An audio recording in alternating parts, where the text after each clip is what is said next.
السلام علیکم ورحمۃ اللہ وبرکاتہ۔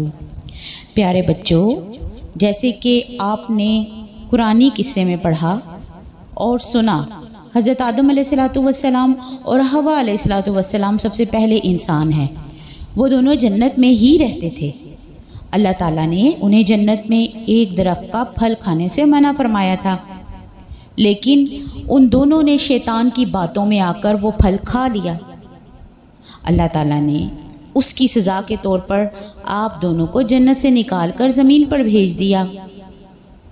اللہ سبحانہ و تعالیٰ نے ان دونوں کو اس درخت کا پھل کھانے سے منع فرمایا تھا۔ جب تک وہ اس درخت سے دور رہے اور اس کا پھل نہیں کھایا، آرام اور سکون سے زندگی بسر کرتے رہے۔ جنت میں تو آرام ہی آرام تھا، آسائشیں ہی آسائشیں تھیں، لیکن جو ہی انہوں نے اس درخت کا پھل کھایا، جنتی لباس ان کے جسموں سے اتر گیا۔ دونوں سخت شرمندہ ہوئے اور جنت کے پتوں سے اپنا جسم ڈھانپنے لگے۔ اس پر اللہ سبحانہ و تعالیٰ نے ان سے فرمایا، کیا میں نے تم دونوں کو اس درخت کے قریب جانے سے نہ روکا تھا اور یہ نہ کہا تھا کہ شیطان تم دونوں کا کھلا دشمن ہے؟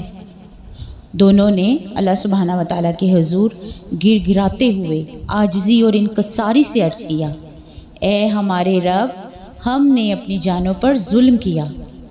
اگر تو نے ہمیں معاف نہ کیا تو واقعی ہم نقصان اٹھانے والوں میں سے ہو جائیں گے۔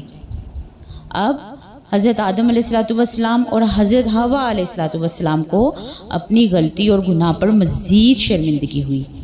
اللہ تعالیٰ نے فرمایا، اب تم جنت سے نکل جاؤ اور زمین پر جا کر رہو، تمہیں ایک مقررہ مدت تک کے لیے بھیجا جاتا ہے، اس کے بعد پھر لوٹائے جاؤ گے۔ آدم علیہ السلام اور حوا علیہ السلام پہلے انسانی جوڑا تھا جو دنیا میں آباد ہوا۔ ان کی اولاد پھلی پھولی، چونکہ حضرت آدم علیہ السلام پہلے انسان تھے، اس لیے انہیں ابو البشر بھی کہا جاتا ہے، یعنی انسانوں کے باپ۔